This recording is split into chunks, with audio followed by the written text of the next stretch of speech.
शुरू करती हूँ उस माबूद के नाम से जो बड़ा रहमान और रहीम है। ऑडियो विजुअल क्लास में हमारा आज का टॉपिक है जदीदियत का अलंबरदार Raja Ram Mohan Roy, inaugurator of modern age Raja Ram Mohan Roy. इस उन्वान के तहत हम राम मोहन रॉय का खानदानी शजरा, ट्री ऑफ जेनियोलॉजी, उनकी जिंदगी, मजहबी और समाजी खिदमात, माशी और सियासी कारनामे, तालीमी जद्दोजहद और अदबी काम के मुताल्लिक जानने की कोशिश करेंगे, ताकि किसी भी इम्तिहान में राम मोहन रॉय के मुताल्लिक जिस पहलू पर भी सवाल पूछे जाएं, आप बड़ी आसानी के साथ उनके जवाब दे सकें।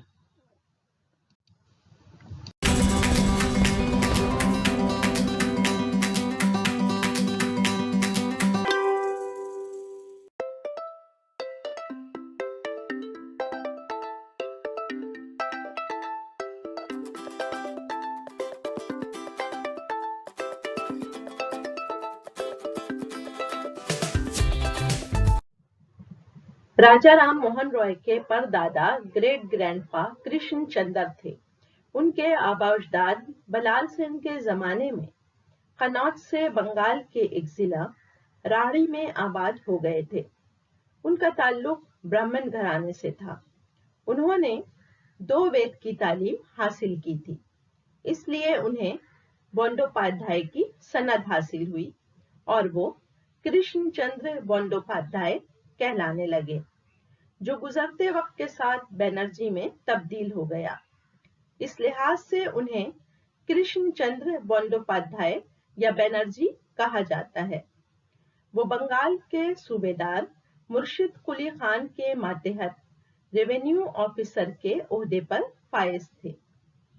औरंगजेब के जमाने में मुर्शिद कुली खान ने जब खुद को नवाब ऐलान करते हुए आजाद हुक्मरानी कायम की, तो कृष्ण चंद्र की बेहतरीन खिदमात के बदले नवाब ने उन्हें राया राया के खिताब से नवाजा, जो कि एक फारसी लफ्ज है और इसके मायने अक्लमंद के होते हैं। यही राया लफ्ज बदलते हुए राय हो गया और वो कृष्णचंद बनर्जी रॉय कहलाने लगे।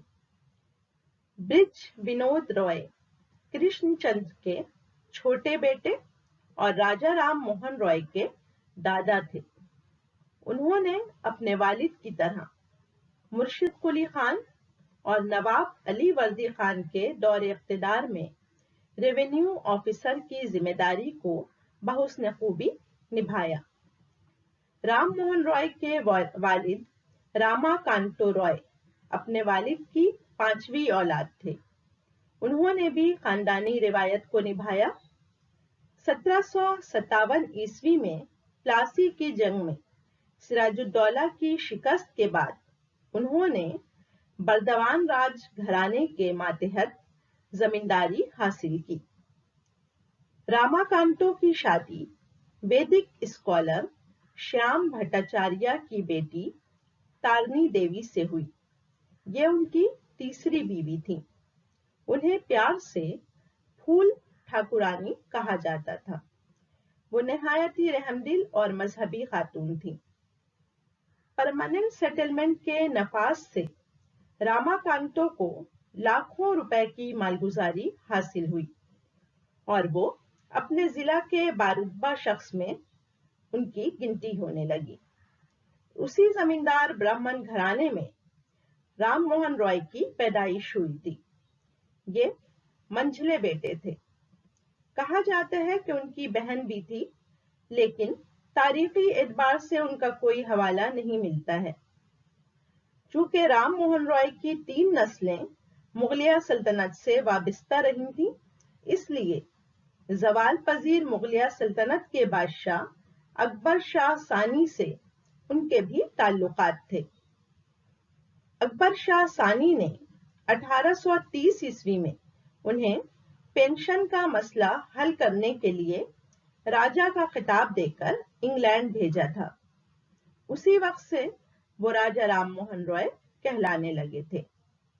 1833 ईस्वी में इंग्लैंड के ब्रिस्टल में उनकी मौत हो गई। उनकी 3 शादियां हुई थीं। दूसरी बीवी से उनके 2 बेटे थे, जिनमें राम प्रसाद को पहला हिंदुस्तानी जज होने का शर्फ हासिल है, लेकिन ओहदा संभालने से पहले ही उनका इंतकाल हो गया था। ये थी राजा राम मोहन रॉय के खानदान के खिताब और शजरा की कहानी।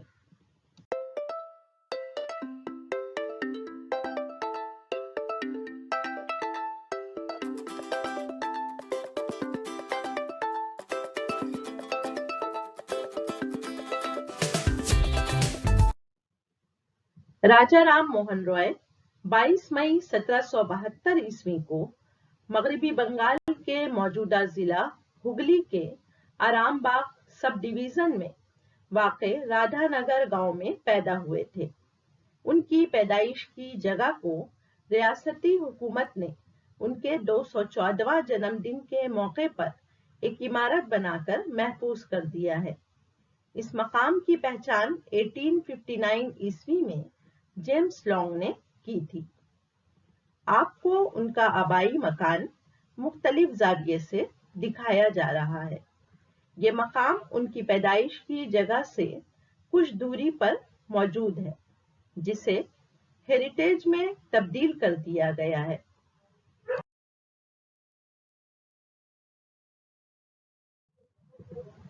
राम मोहन रॉय की जिंदगी पर मां के सख्ता ब्राह्मणी कल्चर का जबरदस्त असर था। वालिद रामाकांतो रॉय वक्त की जरूरत के मुताबिक उन्हें एक कामयाब शहरी बनाना चाहते थे। गांव के पाठशाला में उन्हें संस्कृत की इब्तिदाई तालीम दिलवाई गई और फारसी की तालीम के लिए घर पर इंतजाम करवाया गया। 9 साल की उम्र में अरबी और फारसी की तालीम के लिए उन्हें पटना भेज दिया गया। वो काफी ज़हीन थे। कुरान और सादी व हाफिज की फारसी तख्लीकात के अलावा उन्होंने अरस्तु और प्लेटो की तख्लीकात के अरबी तर्जुमा से फायदा हासिल किया। वो खुद को जबरदस्त मौलवी कहा करते थे। 12 साल की उम्र में संस्कृत की आला तालीम के लिए उन्हें बनारस भेजा गया। वहां जब उन्होंने असल हिंदू सहीफे पढ़ना शुरू किए तो खुदा की वहदानियत की तरफ खिंचते चले गए। यूं तो कुरान शरीफ और सूफियों की तालीमात ने पहले ही उन्हें खुदा की वहदानियत पर सोचने के लिए मजबूर कर दिया था। 16 साल की उम्र में वो अरबी, फारसी और संस्कृत के आलिम बनकर घर वापस आए। हिंदू समाज में जारी मजहबी अकीदे पर उन्होंने सवाल खड़े कर दिए। ये वो वक्त था जब उन्होंने देवी की पूजा और दूसरे समाजी अमल पर सवालात से भरा एक पैम्फलेट लिखा। ये कभी नहीं छपा और ना ही शाये किया गया। बाप और बेटे के अलग अलग नजरियात के सबब उनकी आपस में कभी नहीं बनी और मजबूरन राम मोहन रॉय को घर छोड़कर निकल जाना पड़ा। शुमाली हिंदुस्तान और तिब्बत के इलाकों में तकरीबन 3 बरस सन्यासी की जिंदगी गुजारकर वो अपने गांव वापस आए। इस दौरान उन्होंने बौद्ध की तालीमात को जाना। 22 बरस की उम्र में उन्होंने अंग्रेजी की तालीम हासिल कर ली थी। 25 बरस की उम्र में उन्होंने यूनानी और लातीनी जबान भी सीख ली थी। अब उन्होंने अपनी तमाम तर तवज्जो मुलाजमत की तरफ दी। 1803 ईस्वी से 1814 ईस्वी तक राम मोहन रॉय ने ईस्ट इंडिया कंपनी की मुलाजमत की। मार्च 1803 ईस्वी में उन्होंने बंगाल सिविल सर्विस का इम्तिहान पास करके ईस्ट इंडिया कंपनी में दीवान की मुलाजमत हासिल की। वो ढाका जलालपुर के कलेक्टर थॉमस वुडफोर्ड के दीवान मुकर्रर हुए। 11 मई 1803 ईस्वी को अपने वालिद की मौत पर बर्दवान चले जाने की वजह से उन्हें नौकरी से निकाल दिया गया। 1804 ईस्वी में थॉमस वुडफोर्ड جب مرشد آباد اپیلیٹ کورٹ کے رجسٹرار مقرر ہوئے تو رام موہن رائے ان کے ذاتی منشی کے طور پر بحال ہوئے، لیکن جلد ہی وڈفورڈ کی خدمت سے انہوں نے استعفیٰ دے دیا۔ 1805 میں ایسٹ انڈیا کمپنی کے کلیکٹر جان ڈگبی کے اسسٹنٹ کے طور پر انہوں نے ملازمت حاصل کی۔ وہ رام گڑھ کے مجسٹریٹ کے دفتر کا رجسٹرار تھا۔ رام موہن رائے نے ڈگبی کے ساتھ موجودہ بہار کے رام گڑھ، بھاگلپور اور بنگلہ دیش کے جیسور اور رنگ پور میں کئی سال تک کام کیا۔ اس دوران رام گڑھ کی فوجداری عدالت کے وہ سرشتہ دار سے لے کر دیوان کی حیثیت سے کام کرتے رہے۔ 1814 میں انہوں نے ایسٹ انڈیا کمپنی کی ملازمت چھوڑ دی اور سماج سدھار کے کام میں لگ گئے۔ ملازمت کے دوران انہوں نے جین، ہبریو یعنی عبرانی اور دوسری کئی زبانیں سیکھیں۔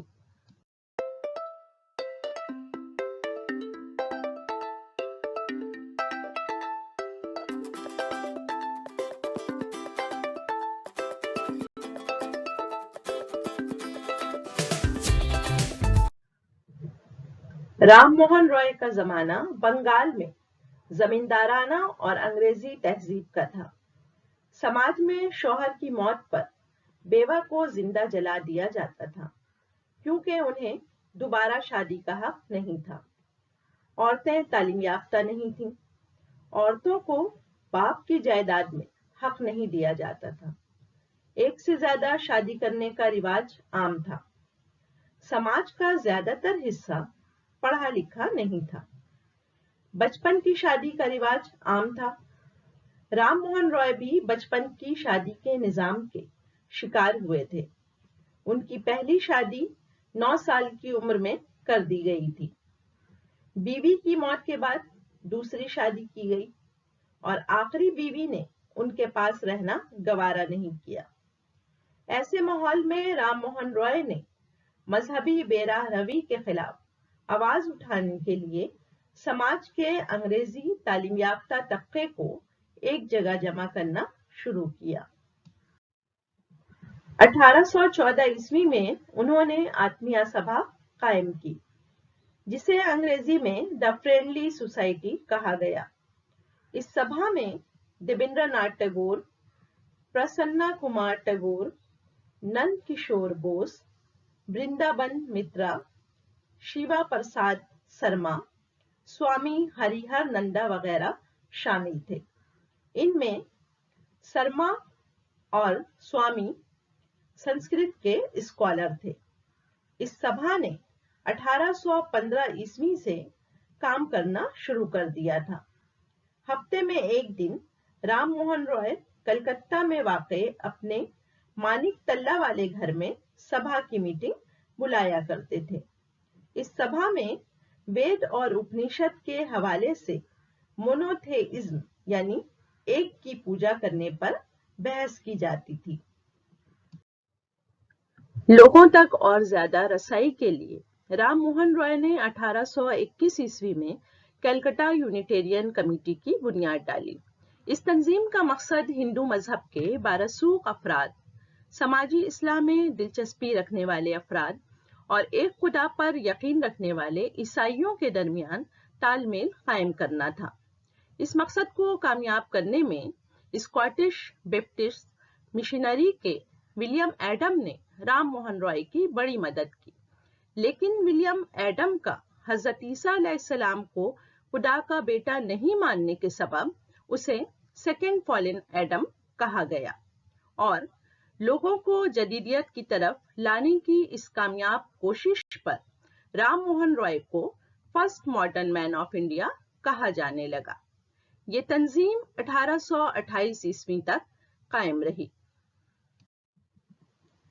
مذہب کے معاملات میں رام موہن رائے کی سماجی سرگرمیاں جب زیادہ بڑھنے لگیں تو پرانے خیال کے حامیوں کی جماعت رادھا کانت دیو کی رہبری میں متحد ہو کر ان کی آواز کو دبانے کی بھرپور کوشش پر اتر آئی۔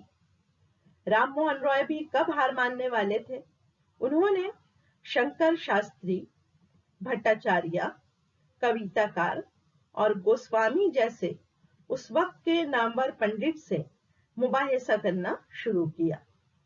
अहम मुबाहिसा दक्षिणी हिंदुस्तान के सुब्रमण्य शास्त्री से कलकत्ते में हुआ, जिन्होंने इस हिस्से में औरतों और शूद्रों को वेद पढ़ने से मना कर रखा था और ब्राह्मण वेद की तालीम के बगैर खुदाए बुजुर्ग व बरतर को समझ नहीं सकते थे। राम मोहन रॉय ने मुख्तलिफ हवाले से ये साबित कर दिया कि औरत, शूद्र या कोई भी इंसान बगैर वेद के खुदा की जात को पहचान सकता है। उनके दलाइल के सामने सुब्रमण्य शास्त्री इस बहस को हार गए। राम मोहन रॉय को शुरू से ही औरतों को शौहर के साथ जलाए जाने वाली मजहबी रस्म से इत्तेफाक नहीं था। उनके भाई की मौत पर जब उनकी भाभी को भी जिंदा जलाया गया था तो उनकी बर्दाश्त की ताकत खत्म हो गई। उन्होंने वेद के हवाले से सती की रस्म के खिलाफ किताबचा लिखा और समाज के लोगों को जागरूक करना शुरू किया। इस तहरीक को आगे बढ़ाने के लिए 1821 ईस्वी में हर हफ्ता बंगला जबान में संबाद कौमुदी नाम से अखबार निकालना शुरू किया। राम मोहन रॉय की कोशिश की हिमायत में द्वारकानाथ टैगोर, प्रसन्ना कुमार टैगोर, ताराचंद चक्रवर्ती, बैप्टिस्ट मिशनरी के जोशुआ मार्शमैन और विलियम कैरी वगैरह साथ साथ रहे और ईस्ट इंडिया कंपनी की हुकूमत से सती की रस्म के खिलाफ कानून पास करवाने में भी बड़ी मदद की। गवर्नर लॉर्ड विलियम बेंटिक ने 4 दिसंबर 1829 ईस्वी को रेगुलेशन 17 के तहत सती मुखालिफ कानून पास करके इस रस्म को हमेशा के लिए खत्म कर दिया, लेकिन समाजी लड़ाई खत्म नहीं हुई। राधाकांत देव और राम कमल सेन ने इस कानून को चैलेंज किया और लंदन की अदालत तक इसकी लड़ाई लड़ी।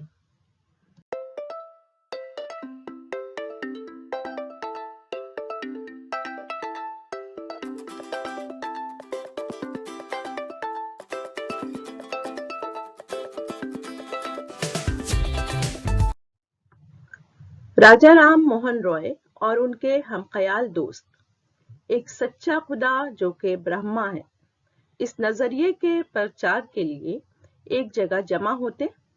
उनके इस उसूल की बुनियाद कदीम हिंदुस्तान के सहीफे थे, लेकिन उन्हें एक जगह जमा होकर खालिक हकीकी की इबादत के लिए कोई मुनासिब जगह नहीं मिल पा रही थी।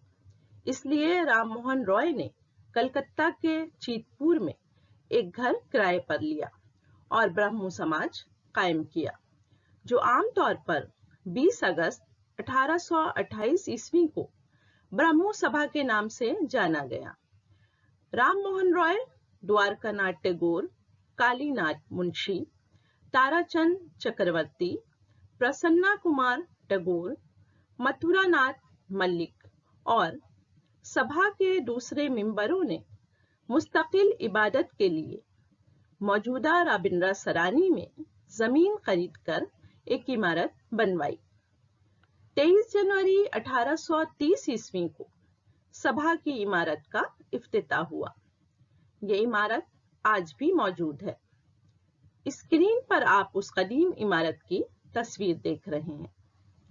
इस मौके पर तकरीबन 500 हिंदू जमा हुए। उनमें से ज्यादातर ब्राह्मण थे और मॉन्टगोमेरी मार्टिन नाम का सिर्फ एक यूरोपी था।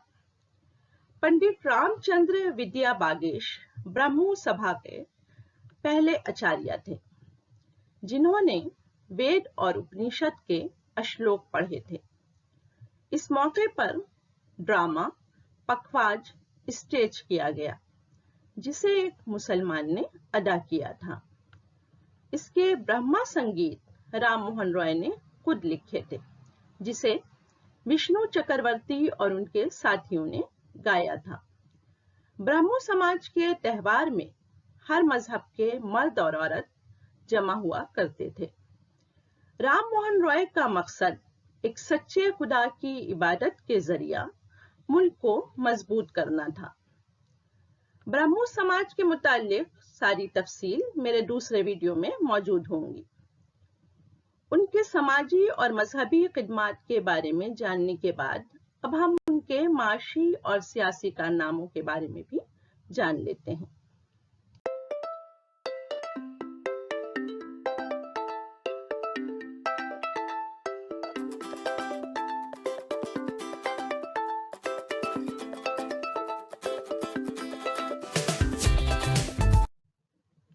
राम मोहन रॉय ने जमीन के लगान यानी टैक्स में इस्लाहात लाने के सिलसिले में भी आवाज बुलंद की। उनके जमाने में बंगाल में परमानेंट सेटलमेंट निजाम अमल में था। जमींदार ईस्ट इंडिया कंपनी को जमीन का एक मुअय्यन टैक्स देते थे, लेकिन वही जमींदार अपने मातहत किसानों से जमीन का कोई फिक्स्ड रेट नहीं रखे हुए थे। वो लगान के नाम पर किसानों का इस्तेहसाल किया करते थे, यहाँ तक कि गैर महसूल वाली जमीन पर भी टैक्स लिया करते थे। जमींदारों की इन सब गैर इखलाकी हरकतों के खिलाफ राम मोहन रॉय ने आवाज बुलंद की और कम अज कम लगान का मुतालबा किया। साथ ही कंपनी की तरफ से टैक्स फ्री लैंड पर वसूले जा रहे लगान को बंद करने का मुतालबा भी किया। 1813 ईस्वी के चार्टर एक्ट के जरिया हिंदुस्तानी सामान को बाहर के मुल्क में भेजे जाने पर लगाए गए टैक्स को कम करने की मांग भी की और ईस्ट इंडिया कंपनी के तिजारती हकूक को भी खत्म कर दिए जाने के मुतालबात रखे। अब हम राम मोहन रॉय के सियासी कारनामों का जायजा लेते हैं। प्रेस की आजादी और इंतजामी इस्लाहात उनके दो सियासी कारनामे हैं। ईस्ट इंडिया कंपनी के गवर्नर लॉर्ड वेलेस्ली ने 1799 ईस्वी में सेंसरशिप ऑफ प्रेस एक्ट नाफिज किया था। इसे 1807 ईस्वी में बढ़ाकर तमाम किस्म के अखबार, रिसाले और किताबों के छापे जाने से मना कर दिया था। राम मोहन रॉय ने अखबार की आजादी की तहरीक में साथ दिया और ब्रितानिया हुकूमत की नाबराबरी के उसूल पर तनकीद की। 1819 ईस्वी में लॉर्ड हेस्टिंग्स ने सेंसरशिप में कुछ छूट दी। राम मोहन रॉय ने 1821 ईस्वी में ब्राह्मणिकल मैगजीन और संवाद कौमुदी छापना शुरू किया और 1822 ईस्वी में मिरातुल अखबार निकालना शुरू किया। ये फारसी का पहला अखबार था। 1823 ईस्वी में प्रेस रेगुलेशन के खिलाफ सुप्रीम कोर्ट और बादशाह को एक पिटीशन भेजा था। उन्होंने हिंदुस्तानियों और यूरोपियन के दरमियान बराबरी, हिंदुस्तानियों को आला ओहदे पर फाइज करने और जुडिशियरी को एग्जीक्यूटिव से अलग करने का मुतालबा भी किया।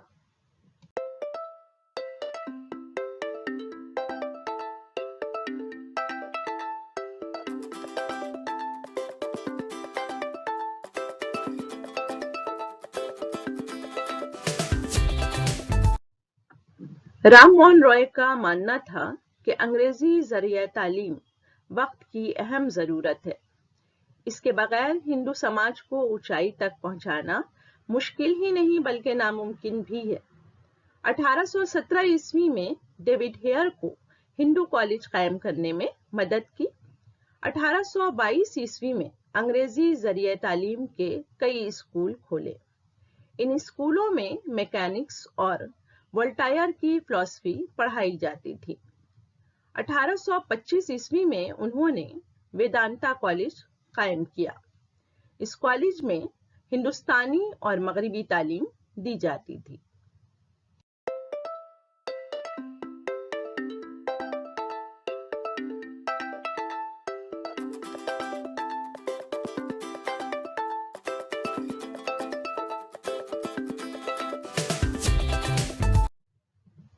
राम मोहन रॉय ने कम उम्र से ही लिखना शुरू कर दिया था, लेकिन अहमियत मिलने के बदले फिटकार मिली। खैर, ये जज्बा खत्म नहीं हुआ और 31 बरस की उम्र से हिंदुस्तान के हिंदू, मुस्लिम और ईसाई समाज के लोगों को हकीकत से वाकिफ कराने के लिए किताबें शाये करने लगे। 1803 ईस्वी में तोहफतुल मुहाजिरीन यानी शैतानों के लिए एक तोहफा, मनाजिरतुल अदियान यानी मुख्तलिफ मज़ाहिब पर बहस, 1815 ईस्वी में वेदांत ग्रंथ, 1816 ईस्वी में वेदांत सार यानी तमाम वेदों का खुलासा, कीना उपनिषद यानी सामवेद के एक चैप्टर के हवाले से एक खुदा की इबादत को यकीनी बनाना, ईशोपनिषद यजुर्वेद के एक चैप्टर के हवाले से एक खुदा की इबादत को यकीनी बनाना, 1817 ईस्वी में काठोपनिषद, मुक्तकोपनिषद, भट्टाचार्य साहित्य विचार, 1818 ईस्वी में बेवा औरत के जिंदा जलाए जाने पर एक कॉन्फ्रेंस, गायत्री ऑर्थो गोस्वामी साहित्य विचार, 1819 ईस्वी में मोंडक उपनिषद, अथर्ववेद का तर्जुमा शंकर आचार्य के मुताबिक, कौतुहु उपनिषद, यजुर्वेद का तर्जुमा शंकर आचार्य के मुताबिक, 1820 ईस्वी में द परसेट ऑफ जेसस, ईसाइयों की किताब न्यू टेस्टामेंट का निचोड़, 1821 ईस्वी में ब्राह्मणिकल मैगजीन, 1822 ईस्वी में चार प्रोशोने उत्तोर, औरतों के कदीम हकूक पर जिद्दी कब्जा के खिलाफ हिंदू विरासत के कानून में औरतों का हक। उसके बाद मजहबी मालूमात पर किताबें लिखना उन्होंने कम कर दिया और तालीमी काम पर तवज्जो देने लगे। 1826 ईस्वी में बंगला ग्रामर, 1829 ईस्वी में the universal religion history of Indian philosophy और 1833 ईस्वी में गौरिया व्याकरण वगैरह किताबें लिखी हैं। उम्मीद करती हूँ कि आज के इस टॉपिक के जरिए आपने राजा राम मोहन रॉय से मुताल्लिक तमाम बातों को बहुत अच्छी तरह से समझ लिया है। एक नए वीडियो के साथ इंशाअल्लाह ताला आप सबों से जल्द ही मुलाकात होगी। तब तक के लिए सर्वसमी को दीजिए इजाजत। खालिक कायनात हम सबों को अपने हिफ्ज़ व अमान में रखे। आमीन।